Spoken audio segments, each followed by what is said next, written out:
നമസ്കാരം. ഫണ്ടഡ് 360 പുതിയൊരു അധ്യായത്തിലേക്ക് സ്വാഗതം. ഞാൻ പ്രൊഫസർ മാത്യു.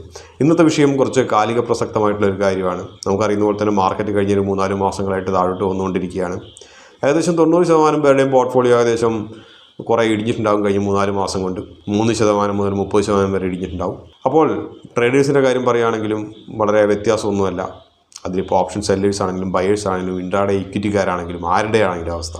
കാരണം മാർക്കറ്റിൻ്റെ ഭീകരമായിട്ടുള്ള വോളറ്റിലിറ്റി, ചാഞ്ചാട്ടങ്ങൾ പലരുടെയും ഉറക്കം കെടുത്തുകയും വിചാരിച്ചതിൽ കൂടുതൽ നഷ്ടങ്ങൾ ഉണ്ടാക്കുകയും ചെയ്തു, പ്രൊഫഷണൽ ട്രേഡേഴ്സ് ഉൾപ്പെടെ. അപ്പോൾ ഈ ഒരു അവസ്ഥയിൽ നഷ്ടം വന്നവർ എന്ത് ചെയ്യണം? ഈ നഷ്ടത്തിൻ്റെ അന്ന് എങ്ങനെയൊക്കെ റിക്കവർ ചെയ്യണം?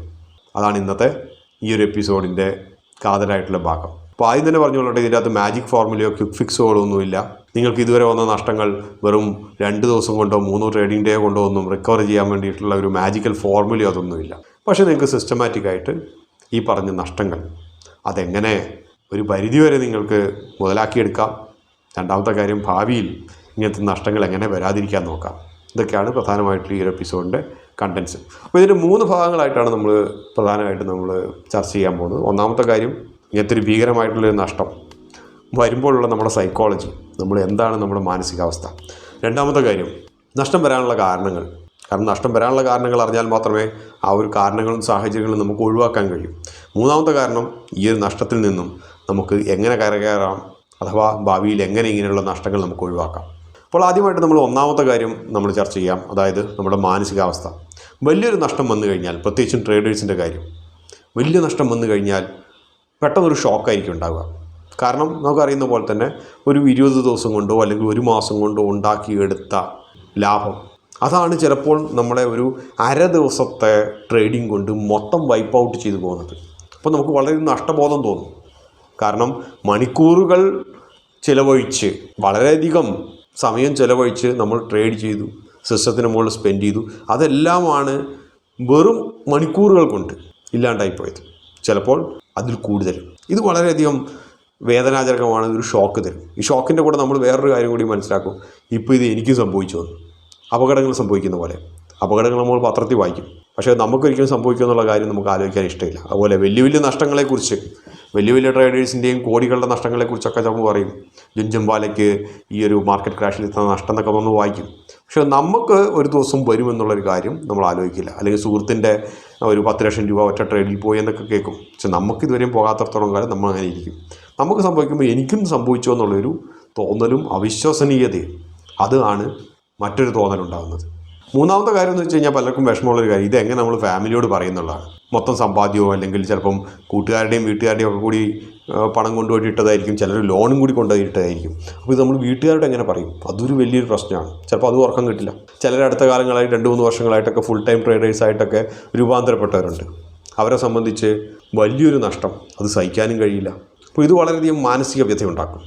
ഇങ്ങനെയൊക്കെയുള്ള മാനസിക സംഘർഷങ്ങളിലൂടെയായിരിക്കും സാധാരണ രീതിയിൽ ഒരു ട്രേഡറോ അല്ലെങ്കിൽ ഇൻവെസ്റ്ററും കടന്നു പോകുക ഒരു വലിയ നഷ്ടം സംഭവിക്കുമ്പോൾ.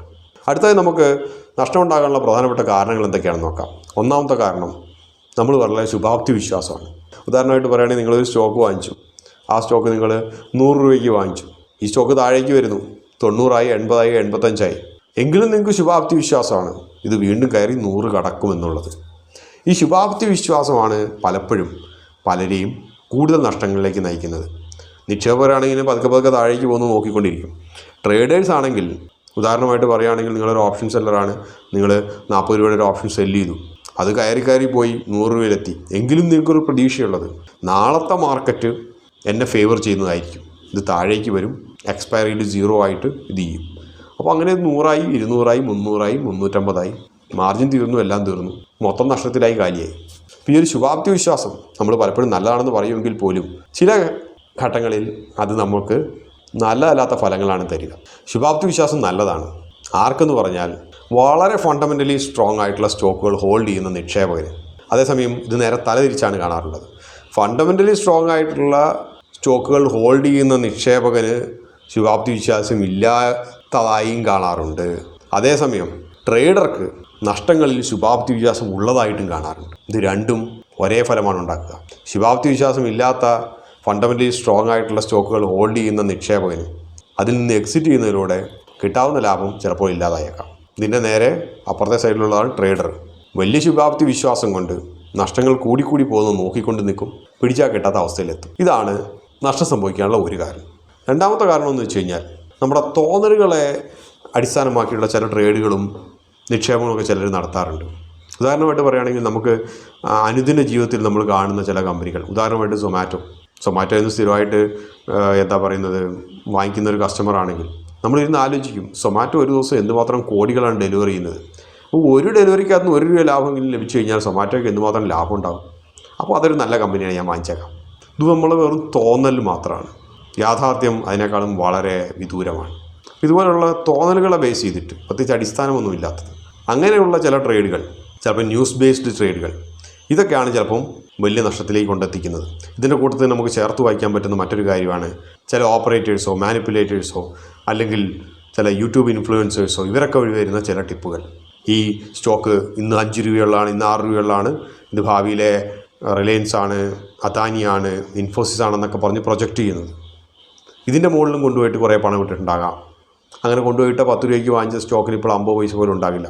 കൂടാതെ നിങ്ങൾക്ക് ഇതിൻ്റെ അകത്ത് നിന്ന് എന്നാൽ പിന്നെ സ്റ്റോപ്പ് ലോസ് വെച്ച് എക്സിറ്റ് ചെയ്യാൻ പറ്റുമോ എന്ന് ചോദിച്ചു കഴിഞ്ഞാൽ അതും പറ്റില്ല. കാരണം ദിവസവും ലോവർ സർക്യൂട്ടാണ്. അപ്പോൾ ഇതുപോലെ എലിക്കണിയിൽ കുടുങ്ങിപ്പോയതുപോലെ ഇരിക്കുന്ന പ്രശ്നങ്ങൾ വേറെ. ഇതാണ് മറ്റൊരു കാരണം നഷ്ടം വരുന്നത്. ഇത് പ്രത്യേകിച്ച് നിക്ഷേപകർക്കാണ് ബാധകമായിട്ടുള്ളത്. മൂന്നാമത്തെ കാരണം ട്രേഡേഴ്സിന് നഷ്ടം വരുന്നത് എങ്ങനെയാണെന്ന് വെച്ച് കഴിഞ്ഞാൽ പ്രത്യേകിച്ച് ഇൻട്രാഡേ ഇക്വിറ്റി ട്രേഡേഴ്സിന് മുകളിലേക്ക് ഉയർന്നു പോകുന്ന സ്റ്റോക്കുകൾ ട്രെൻഡ് അറിയാതെയോ പ്രത്യേകിച്ച് കാരണങ്ങളൊന്നും ഇല്ലാതെയോ കണ്ടമാനം ഉയർന്നല്ലോ എന്ന് കരുതി ഷോർട്ട് ചെയ്യാൻ നോക്കും, ഷോർട്ട് സെൽ ചെയ്യും. ഷോർട്ട് സെൽ ചെയ്യുമ്പോൾ എന്ത് സംഭവിക്കും? ഇത് വീണ്ടും ഉയർന്നു പോയി അപ്പർ സർക്യൂട്ടിലാവും. തിരിച്ച് ഷോർട്ട് കവർ ചെയ്യാൻ പോലും സ്ക്വയർ ഓഫ് ചെയ്യാൻ പോലും പറ്റാത്ത അവസ്ഥയിലാവും.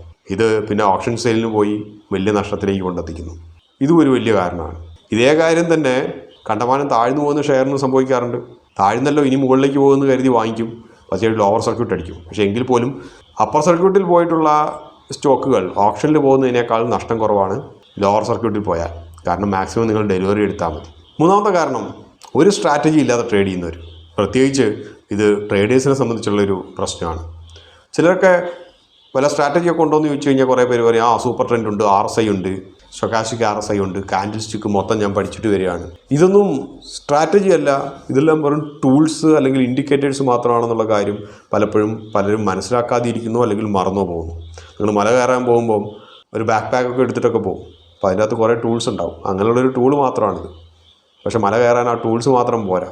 ഈ സമയങ്ങളിൽ വരുന്ന കാറ്റും കോളും അല്ലെങ്കിൽ സ്ലിപ്പ് ചെയ്ത് താഴെ പോയി കഴിഞ്ഞാൽ അല്ലെങ്കിൽ താഴെ എങ്ങാനും കഷ്ടകാലത്തിന് വീണ് കഴിഞ്ഞാൽ കാല് എല്ലൊടിഞ്ഞു കഴിഞ്ഞാൽ ആ ഒരു സമയത്ത് എന്ത് ചെയ്യണം എന്നുള്ളതിനെക്കുറിച്ച് കൂടി ഉള്ള ഒരു പ്ലാനും പദ്ധതിയും കൂടി ചേർന്നതാണ് സ്ട്രാറ്റജി എന്ന് പറയുന്നത്. വെറുതെ കാൻഡിൽ സ്റ്റിക്ക് റീഡിങ്ങോ പാറ്റേൺ റെക്കഗ്നീഷനോ പാറ്റേൺ അനാലിസിസോ മാത്രമല്ല സ്ട്രാറ്റജി എന്ന് പറയുന്നത്. ഇത് മാത്രം പഠിച്ചിട്ട് എടുത്ത് ചാടിക്കഴിഞ്ഞാൽ ഞാൻ ഈ പറഞ്ഞ പോലെ ഉണ്ടാവും. വെറും ടൂൾസ് മാത്രം എടുത്ത് മല കയറാൻ പോയവരുടെ അവസ്ഥയിലെത്തും. അപ്പോൾ നിങ്ങൾ വളരെ സമഗ്രമായിട്ടുള്ളൊരു സ്ട്രാറ്റജി അത് നിങ്ങൾ ക്രിയേറ്റ് ചെയ്യുക. എന്നിട്ട് മാത്രം നിങ്ങൾ ട്രേഡിങ്ങിനാണെങ്കിൽ ട്രേഡിങ്ങിന് ഇറങ്ങുക. ഇല്ലെങ്കിൽ നിങ്ങൾക്ക് ആത്യന്തികമായി നഷ്ടം വരേണ്ട സാഹചര്യം വളരെ കൂടുതലായിരിക്കും. ചിലരൊക്കെ ചോദിക്കുമ്പോൾ ചിലരൊക്കെ പറയാറുണ്ട്, നിങ്ങൾ എന്താണ് ചെയ്യുന്നത്? ഞാൻ ഓപ്ഷൻ സെല്ലിംഗ് ആണ് ചെയ്യുന്നത്. എങ്ങനെ ചെയ്യും? ഒരു far out of the money ഞാൻ സെല്ല് ചെയ്യും. ഒരു 10 രൂപ ഉള്ളത് എല്ലാ തിങ്കളാഴ്ചയും നോക്കും, 10 രൂപ ഉള്ളത് സംഭവം 10 രൂപ ഉള്ളത് ഞാൻ സെല്ല് ചെയ്തേക്കും. നല്ലത്. ഒരു 90% ഇത് വർക്കൗട്ടാവും. പക്ഷേ ബാക്കിയുള്ള 10% സമയത്ത് എന്ത് സംഭവിക്കുമെന്ന് വെച്ച് കഴിഞ്ഞാൽ ആ ഒരു 10% ചിലപ്പോൾ നിങ്ങൾ 10 രൂപയ്ക്ക് സെല്ല് ചെയ്യുന്നത് വളരെ വോളട്ടൈൽ മാർക്കറ്റിൽ 10 രൂപയ്ക്ക് സെല്ല് ചെയ്ത് ചിലപ്പോൾ 200 രൂപയാവും. നിങ്ങൾ 90% സമയവും ഉണ്ടാക്കിയ പണം ഒരു ഒറ്റ ട്രേഡിലോ 2 ട്രേഡിലോ അതിൻ്റെ ഇരട്ടി നഷ്ടപ്പെടുത്തിയേക്കാം. സ്ട്രാറ്റജി ഇല്ലാത്തതിൻ്റെ ഒരു പ്രശ്നമാണത്. അപ്പോൾ സ്ട്രാറ്റജി എന്ന് പറയുന്നത് വെറും അനലിറ്റിക്കൽ അല്ലെങ്കിൽ സ്റ്റാറ്റിസ്റ്റിക്കൽ ടൂൾസ് മാത്രമല്ല, അതിൻ്റെ അകത്ത് സൈക്കോളജി, ഫയർ ഫൈറ്റിംഗ് മെഷേഴ്സ് എല്ലാം ഉൾപ്പെട്ടിട്ടുള്ളതാണ്. മറ്റൊരു നഷ്ടം വരുത്താനുള്ള ഒരു കാരണം എന്ന് വെച്ചാൽ പൊസിഷൻ സൈസിങ് ആണ്. നമ്മൾ ഇതിനു മുമ്പ് പല വീഡിയോയിലും പൊസിഷൻ സൈസിങ്ങിൻ്റെ പ്രാധാന്യത്തെക്കുറിച്ച് പറഞ്ഞിട്ടുണ്ട്, അതുകൊണ്ട് കൂടുതൽ പറയുന്നില്ല. പൊസിഷൻ സൈസിങ് കറക്റ്റ് അല്ലെങ്കിൽ നിങ്ങൾ 9 ട്രേഡ് ലാഭത്തിൽ നടത്തിയിട്ട് ഒരു ട്രേഡ് നഷ്ടത്തിലാണെങ്കിൽ പൊസിഷൻ സൈസിങ് കറക്റ്റ് അല്ലെങ്കിൽ ആ ഒരു ഒറ്റ ട്രേഡ് നിങ്ങളുടെ മൊത്തം ഉണ്ടാക്കിയ ലാഭത്തിനേക്കാൾ കൂടുതൽ നഷ്ടം അത് സ്റ്റോപ്പ് ലോസ് ഹിറ്റ് ചെയ്താൽ പോകും. അപ്പോൾ വളരെ പ്രധാനപ്പെട്ടാണ് പൊസിഷൻ സൈസിങ്. മറ്റൊരു കാര്യം നഷ്ടം വരുത്താനുള്ളതെന്ന് വെച്ച് കഴിഞ്ഞാൽ നമ്മൾ ചിലരൊക്കെ ഒരു കോൺട്രാ ട്രേഡ് അല്ലെങ്കിൽ ഫൈറ്റ് അഗൈൻസ്റ്റ് ട്രെൻഡ് എന്നൊക്കെ പറയും. ചിലപ്പോൾ വളരെ നെഗറ്റീവ് ട്രെൻഡ് ആയിരിക്കും ചിലപ്പോൾ മാർക്കറ്റ്, അല്ലെങ്കിൽ ചിലപ്പോൾ പോസിറ്റീവ് ട്രെൻഡ് ആയിരിക്കും. എങ്കിൽ പോലും അതിൻ്റെ എതിരെ പോകാൻ നോക്കും.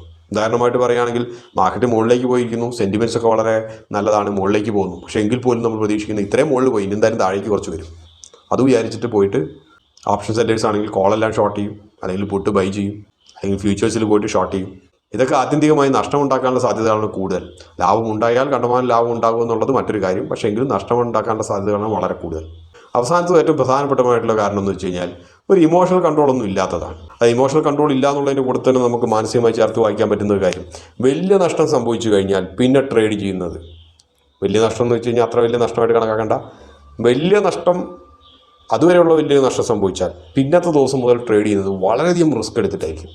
അതായത് ഈ പറഞ്ഞ മൊത്തം നഷ്ടങ്ങളും എനിക്ക് ഒരൊറ്റ ദിവസം കൊണ്ട് പരിഹരിച്ച് കയ്യിൽ കിട്ടണമെന്നുള്ള രീതിയിൽ. അപ്പോൾ ഇതുപോലത്തുള്ള ഹൈ റിസ്കിൽ ട്രേഡ് ചെയ്ത് കഴിഞ്ഞാൽ പണം വീണ്ടും പോകാനുള്ള സാധ്യതകൾ വളരെ കൂടുതലാണ്. ഇങ്ങനെയുള്ള നഷ്ടത്തിൽ വലിയ നഷ്ടത്തിന് സംഭവിച്ച പലരും എടുത്ത് നോക്കിക്കഴിഞ്ഞാൽ നമുക്ക് കാണാം, ആ നഷ്ടം സംഭവിച്ച വലിയ നഷ്ടം സംഭവിച്ച ആ ഒരു ദിവസത്തിൻ്റെ കുറച്ച് നാളുകൾക്ക് മുമ്പ് മറ്റൊരു നഷ്ടം സംഭവിച്ചിട്ടുണ്ടാകാം. നമ്മൾ അറിയാതെ തന്നെ ആ ഒരു നഷ്ടത്തിൻ്റെ പിൻപറ്റി വലിയ റിസ്കിലേക്കുള്ള മറ്റൊരു ട്രേഡിലേക്കാണ് മറ്റൊരു ദിവസം ചെന്നെത്തുന്നത്. അത് ആദ്യം സംഭവിച്ച നഷ്ടത്തെക്കാളും വലിയ നഷ്ടത്തിലേക്കാണ് കൊണ്ടെത്തിക്കുന്നത്. 50% ട്രേഡേഴ്സിന് സംഭവിക്കുന്ന വലിയൊരു മിസ്റ്റേക്കാണിത്. അപ്പോൾ നമ്മൾ ഇമോഷണലായിട്ടുള്ളൊരു കൺട്രോൾ നമുക്ക് ട്രേഡിങ്ങിൻ്റെ മുകളിൽ ഉണ്ടാകേണ്ടത് ആവശ്യമാണ്. ഇതില്ലാതിരിക്കുന്നതാണ് ഒരു പ്രധാനപ്പെട്ട കാരണം. അപ്പോൾ ഈ കാരണങ്ങളൊക്കെ കഴിഞ്ഞു. ഈ പറഞ്ഞ ഏതെങ്കിലും ഒരു കാരണമായിരിക്കും നിങ്ങൾക്ക് നഷ്ടം ഉണ്ടായിട്ടുണ്ടെങ്കിൽ അതിന് കാരണഭൂതരായിട്ടുള്ളത്. അടുത്തായിട്ട് നമ്മൾ ഇങ്ങനെയുള്ള വലിയൊരു നഷ്ടം സംഭവിച്ചു കഴിഞ്ഞാൽ നമ്മൾ എന്താണ് ചെയ്യേണ്ടതെന്ന് നോക്കാം. ഒന്നാമത്തെ കാര്യം വളരെ സിമ്പിളായിട്ടുള്ളൊരു കാര്യമാണ്. പലരും പ്രാക്ടീസ് ചെയ്ത് വിജയകരമെന്ന് കണ്ടിട്ടുള്ളതാണ്. മറ്റൊന്നുമല്ല, അടുത്തൊരു 10 ദിവസത്തേക്കെങ്കിലും ട്രേഡ് ചെയ്യാതിരിക്കുക. എന്തുകൊണ്ടാണ് ഇത് പറയുന്നത് വെച്ച് കഴിഞ്ഞാൽ അവസാനം പറഞ്ഞ കാരണം സംഭവിക്കാതിരിക്കാനാണ്. ഒരു റിവെഞ്ച് ട്രേഡിങ്, അതിൽ ഒരു ദിവസം കൊണ്ട് തിരിച്ച് മൊത്തം നഷ്ടവും തിരിച്ചു പിടിക്കണമെന്നുള്ള രീതിയിൽ റിക്കവറി ട്രേഡ് നടത്താനുള്ള ഒരു മാനസികാവസ്ഥ ഉണ്ടാകാനുള്ള സാധ്യത കൂടുതലാണ്. അങ്ങനെ ഒരു റിക്കവറി ട്രേഡ് നടത്താൻ പോകാതിരിക്കാൻ വേണ്ടിയിട്ടാണ് ഇത് ചെയ്യുന്നത്. ഒരു 10 ദിവസത്തെ ഒരു ബ്രേക്ക് ഉണ്ടെങ്കിൽ പിന്നെ നിങ്ങൾ വരുന്നത് ഫ്രഷ് ആയിട്ടായിരിക്കും. സാധാരണ നോർമൽ ട്രേഡിംഗ് ആയിരിക്കും. നിങ്ങളുടെ സ്ട്രാറ്റജീസൊക്കെ make sure that's in place. അല്ലെങ്കിൽ നിങ്ങൾ സ്ട്രാറ്റജിയൊക്കെ ദൂരെ കളഞ്ഞിട്ട് നിങ്ങൾ വളരെ ഇമോഷണലായിട്ട് ട്രേഡ് നടത്തും. ഈ ഒരു 10 ദിവസത്തെ ബ്രേക്ക് അത് പലപ്പോഴും വളരെ വലിയ മാജിക് കാണിക്കും നിങ്ങളെ പിന്നീടുള്ള ട്രേഡുകൾ. എങ്കിൽ പോലും ചിലർക്ക് അഡിക്റ്റഡ് ആയിരിക്കും ട്രേഡിങ്ങിന്. ഈ ദിവസങ്ങളിലൊക്കെ എന്ത് ചെയ്യും, എന്തെങ്കിലും ചെയ്യണം എന്നുള്ള കൈ തരിച്ചുകൊണ്ടിരിക്കും. അപ്പം അങ്ങനെയൊക്കെ ഉള്ളവരെ സംബന്ധിച്ച് ചെയ്യാൻ പറ്റുന്നൊരു കാര്യം, നിങ്ങൾ വലിയ നഷ്ടം സംഭവിച്ചതിൻ്റെ പിറ്റേ ദിവസം നിങ്ങളുടെ ട്രേഡിംഗ് അക്കൗണ്ടിലുള്ള മൊത്തം പൈസയും വിഡ്രോ ചെയ്യുക. വിഡ്രോ ചെയ്തിട്ട് അത് നിങ്ങളുടെ ഭാര്യയുടെ ഭർത്താവിൻ്റെയോ അക്കൗണ്ടിലേക്ക് ട്രാൻസ്ഫർ ചെയ്യുക. ഇല്ലെങ്കിൽ നിങ്ങളുടെ അക്കൗണ്ടിൽ തന്നെ കിടന്നാലുള്ള പ്രശ്നം എന്ന് വെച്ച് കഴിഞ്ഞാൽ ചിലപ്പോൾ നിങ്ങൾ രണ്ടാമത്തെ ദിവസം വീണ്ടും അത് തിരിച്ചിട്ടിട്ട് ട്രേഡ് ചെയ്യാനുള്ളൊരു ടെൻഡൻസി ഉണ്ടാവും. അപ്പോൾ നിങ്ങൾ കൃത്യമായിട്ട് ഉറപ്പാക്കുക ഒരു 10 ദിവസം ബ്രേക്ക് എടുത്തു എന്നുള്ളത്. രണ്ടാമത്തെ കാര്യം ചെയ്യാനുള്ള കാര്യം, നിങ്ങൾ ഒരിക്കലും റിക്കവറി ട്രേഡിനെ കുറിച്ച് ആലോചിക്കുകയോ ചെയ്യരുത്. ഓരോ ദിവസവും നിങ്ങൾ പുതിയ ദിവസമായിട്ട് നിങ്ങൾ ആലോചിക്കുക. കാമായിട്ട് നിങ്ങൾ സെറ്റ് ചെയ്തിരിക്കുന്ന ടാർഗറ്റ് എത്രയാണോ, 30% ആനുവൽ റിട്ടേൺസ് നിങ്ങൾ പ്രതീക്ഷിക്കുന്നെങ്കിൽ ആ 30% എന്നുള്ള ആ ഒരു നമ്പറിൽ മാത്രം നിങ്ങൾ ഊന്നി നിൽക്കുക. സംഭവിച്ച നഷ്ടം അത് ഭൂതകാലത്തിലെയാണ്, നിങ്ങൾക്കൊന്നും ചെയ്യാനില്ല. ആ നഷ്ടം സെപ്പറേറ്റ് ആയിട്ട് കണക്കാക്കുക. ഇന്നു മുതൽ നിങ്ങളുടെ ടാർഗറ്റ് അനുസരിച്ചുള്ള 30% വേണ്ടി മാത്രം ചെയ്യാം. മറ്റൊരു കാര്യം, നിങ്ങൾക്കൊരു സിസ്റ്റം ഒന്നും ഇല്ലെങ്കിൽ, നിങ്ങൾക്കൊരു ട്രേഡിംഗ് സിസ്റ്റം ഇല്ലെങ്കിൽ, ഒരു ട്രേഡിംഗ് സ്ട്രാറ്റജി ഇല്ലെങ്കിൽ അത് നിങ്ങൾ ആദ്യമായിട്ട് ഉണ്ടാക്കുക. സ്റ്റോപ്പ് ലോസ് എങ്ങനെ ഫിക്സ് ചെയ്യണം, ടാർഗറ്റ് എന്തായിരിക്കണം, ഏതുവരെ നിങ്ങൾക്ക് റിസ്ക് എടുക്കാൻ കഴിയും, ഒരു റിസ്ക് മാനേജ്മെൻറ്റിൻ്റെ ഒരു തറവായിട്ടുള്ളൊരു സിസ്റ്റം നിങ്ങൾ ഉണ്ടാക്കുക. ഇതിനകത്ത് പണത്തെക്കാളും ടെക്നിക്കൽ അനാലിസിസിനേക്കാളും ഫണ്ടമെൻ്റൽ അനാലിസിനേക്കാളും ഒക്കെ സ്റ്റോക്ക് മാർക്കറ്റിൽ പണം ഉണ്ടാക്കാനുള്ള ഏറ്റവും വലിയ ടൂൾ എന്ന് പറയുന്നത് നിങ്ങളുടെ സൈക്കോളജി തന്നെയാണ്. നിങ്ങളുടെ സ്ട്രാറ്റജി അതിൻ്റെ അകത്ത് ഒരു വളരെ പ്രധാനപ്പെട്ട ഒരു കാരണമാണ്. മൂന്നാമത്തെ കാര്യം നിങ്ങൾക്ക് ചെയ്യാൻ പറ്റുന്ന കാര്യം, നിങ്ങളൊരു പോസ്റ്റ്മോർട്ടം ചെയ്യുക. നിങ്ങളൊരു ഇൻവെസ്റ്റർ ആണെങ്കിൽ നിങ്ങളുടെ പോർട്ട്ഫോളിയോ എടുത്തിട്ടൊന്ന് മൊത്തം അനലൈസ് ചെയ്യുക, തറവായിട്ട് ഫണ്ടമെൻ്റൽ അനലൈസ് ചെയ്യുക. അതിനകത്ത് ഫണ്ടമെൻ്റലി സ്ട്രോങ് അല്ലാത്ത സ്റ്റോക്കുകളാണ്, അല്ലെങ്കിൽ നിങ്ങൾക്ക് നിങ്ങളുടെ കൂട്ടുകാരനോ വീട്ടുകാരനോ അയൽക്കാരനോ പറഞ്ഞത് കേട്ടിട്ട്, അല്ലെങ്കിൽ ഏതെങ്കിലും യൂട്യൂബർ പറഞ്ഞത് കേട്ടിട്ട് മാത്രം വാങ്ങിച്ചൊരു സ്റ്റോക്കാണെങ്കിൽ എല്ലായിടത്തും പുറത്ത് കളയാം. അതെല്ലാം നിങ്ങൾ റീബാലൻസ് ചെയ്ത് ഫണ്ടമെൻ്റലി സ്ട്രോങ് ആയിട്ടുള്ള സ്റ്റോക്കുകൾ കൊണ്ട് നിങ്ങൾ പോർട്ട്ഫോളിയോ റീഡിസൈൻ ചെയ്യുക. എന്നിട്ട് സമാധാനമായിട്ടിരിക്കുക. ട്രേഡർ ആണെങ്കിൽ നിങ്ങൾ ഇരുന്ന് ആലോചിച്ച് നോക്കുക, ആ ഏറ്റവും വലിയ നഷ്ടം വന്ന ആ ഒരു ദിവസം നിങ്ങൾ ഏതൊക്കെ തരത്തിലുള്ള മാനസികാവസ്ഥയിലൂടെയാണ് കടന്നുപോയിക്കൊണ്ടിരുന്നത്, ഏതൊക്കെ അവസരങ്ങളിൽ നിങ്ങൾക്ക് ഈ ഒരു വലിയ ലോസിലേക്ക് വരുന്നതിന് മുമ്പ് എക്സിറ്റ് ചെയ്യാനുള്ള സാഹചര്യങ്ങൾ ഉണ്ടായിരുന്നു, എന്തുകൊണ്ട് നിങ്ങൾ ചെയ്തില്ല, എന്താണ് അത് ചെയ്യാതിരിക്കാനുള്ള കാരണം. ഇതെല്ലാം നിങ്ങൾ ഇരുന്ന് മണിക്കൂറുകളിരുന്ന് ആലോചിക്കുക, അനലൈസ് ചെയ്യുക. പറ്റുമെങ്കിൽ നിങ്ങളൊരു നോട്ടിൻ്റെ അകത്ത് എഴുതി വെക്കുക എന്താണ് സംഭവിച്ചത്. ഇതേ സാഹചര്യങ്ങളിൽ തന്നെ വീണ്ടും വരാതിരിക്കാൻ വേണ്ടി നോക്കാനുള്ള ഒരു പാഠപുസ്തകമായിരിക്കും അത്. ഈ ഒരു മാനസികമായിട്ടുള്ള അല്ലെങ്കിൽ ഇമോഷണൽ ആയിട്ടുള്ള ഇതിനൊക്കെ കൺട്രോൾ ചെയ്യാൻ വേണ്ടിയിട്ടൊക്കെയാണ് നമ്മുടെ കാര്യമായി ബാധിക്കാതിരിക്കുകയാണ് നമ്മൾ ഈ ആൽഗോ ട്രേഡിങ്ങും ഇങ്ങനെയൊക്കെയുള്ള സിസ്റ്റംസൊക്കെ ഉള്ളത്. പറ്റുന്നവർക്ക് അത് ട്രൈ ചെയ്യുന്നതിൽ തെറ്റില്ല. പിന്നെ മറ്റൊരു പ്രധാനപ്പെട്ട കാര്യം, ഇതിൻ്റെ അകത്ത് നമ്മൾ മനസ്സിലുടക്കുന്ന ഈ ഒരു സമയങ്ങളിൽ വലിയ നഷ്ടം സംഭവിച്ചാൽ കണ്ടമാനം അഡ്വർടൈസ്മെൻ്റൊക്കെ നിങ്ങൾ ചിലപ്പോൾ കാണും. ഞാൻ 50 ലക്ഷം രൂപ നഷ്ടത്തിലായിരുന്നു ഒരു ട്രേഡിൽ, പക്ഷേ ഈ ഒരു ടിപ്സൊക്കെ ഞാൻ ഉപയോഗിച്ച് കഴിഞ്ഞു, ഈ ഒരു പ്രത്യേക ആളുടെ ടിപ്സ് ഞാൻ ഉപയോഗിച്ചു, അതോടുകൂടി ഞാൻ 50 ലക്ഷം രൂപ 2 ആഴ്ചയും കൊണ്ട് റിക്കവർ ചെയ്തു. ഈ സമയങ്ങളിൽ നമുക്ക് ഇങ്ങനെയുള്ള അഡ്വർടൈസ്മെൻറ്റ്സ് ഒക്കെ കാണുമ്പോൾ വളരെ ആകർഷകമായി തോന്നും. ഇങ്ങനെയുള്ള കെണികളിലൊക്കെ വീഴാനുള്ള ചാൻസ് വളരെ കൂടുതലാണ്. ആ ഒരു കെണിയിൽ വീഴാണ്ടിരിക്കാൻ ശ്രമിക്കുക. അതിൻ്റെ അകത്ത് വീണ് കൂടുതൽ പാശ് കളയാണ്ടിരിക്കാൻ ശ്രമിക്കുക. മറ്റൊരു കാര്യം, നിങ്ങൾ നിങ്ങളുടെ നഷ്ടത്തിൻ്റെ മുഴുവനായിട്ടുള്ള ഉത്തരവാദിത്വം ഏറ്റെടുക്കുക. ഒരിക്കലും നമ്മുടെ നഷ്ടത്തിന് നമ്മളോട് തന്നെ എക്സ്ക്യൂസ് പറയാണ്ടിരിക്കുക. ഉദാഹരണമായിട്ട് ചിലരൊക്കെ പറയും, അത് ഞാൻ ആ ഒരു ബ്രോക്കറുടെ കുറച്ച് ഇതൊക്കെ കേട്ട് ടിപ്സൊക്കെ കേട്ടിട്ട് അതാണ് നഷ്ടത്തിൽ വരുത്തിയത്. പക്ഷേ ഞാൻ വേറൊരാളെ കണ്ടുപിടിച്ചിട്ടുണ്ട്, അയാളുടെ കഴിഞ്ഞാൽ ലാഭമായിരിക്കും. പുതിയ സ്ട്രാറ്റജി ഉണ്ടാക്കാനല്ല നമ്മൾ നോക്കുക, നമ്മൾ നഷ്ടത്തിൻ്റെ ഒരു ഉത്തരവാദിയെ കണ്ടെത്താനാണ് നോക്കുക. അല്ലെങ്കിൽ പറയും, ഈ ഒരു ബ്രോക്കർ സ്റ്റോപ്പ് ലോസ് ട്രിഗർ ചെയ്തില്ല, അതുകൊണ്ടാണ്. ഇതൊന്നും ഒക്കെ ഒഴിവാക്കിയേക്കാം. നഷ്ടത്തിൻ്റെ മുഴുവൻ ഉത്തരവാദിത്വം ഏറ്റെടുക്കുക, റീസ്ട്രാറ്റജൈസ് ചെയ്യുക. നമ്മളെ മനസ്സിനെ തന്നെ പരുവപ്പെടുത്തുക. അവസാനമായിട്ടുള്ള കാര്യം, നിങ്ങൾ തീരുമാനിക്കുക, നിങ്ങളൊരു ട്രേഡറാണോ നിങ്ങളൊരു ഇൻവെസ്റ്ററാണോ എന്ന്. ടെസ്റ്റ് മാച്ച് കളിച്ചുകൊണ്ടിരുന്ന പല ലെജൻഡ്സ്, ഇതിഹാസ താരങ്ങൾ, അവർ 2020 പറ്റുന്നവരല്ല, തരതിരിച്ചു. 2020 പറ്റുന്നവർ പലപ്പോഴും ടെസ്റ്റ് മാച്ചിനും പറ്റുന്നവരല്ല. അപ്പോൾ ഇതേപോലെ തന്നെ നിങ്ങൾ ആത്യന്തികമായി ആരാണ് എന്നുള്ളതിനെക്കുറിച്ച് കൂടി നിങ്ങൾ ഇരുന്ന് ആലോചിക്കുക. അതിനുശേഷം നഷ്ടം സംഭവിച്ചവർ നഷ്ടത്തിൻ്റെ റിക്കവറി ട്രേഡിനെ കുറിച്ചുള്ള ആലോചനകൾ കളഞ്ഞിട്ട് പുതിയൊരു ദിവസം തുടങ്ങി പുതിയ രീതിയിൽ പുതിയ അനുഭവങ്ങളുടെ പിൻബലത്തിൽ ട്രേഡുകൾ തുടങ്ങുക. ലാഭകരമായിട്ടുള്ള ഒരു ട്രേഡുകൾക്ക് വേണ്ടി ആശംസിച്ചുകൊണ്ട് ഈ ഒരു അധ്യായം അവസാനിക്കുകയാണ്. മറ്റൊരു അധ്യായത്തിൽ വീണ്ടും കാണാതെ വരെ നന്ദി, നമസ്കാരം.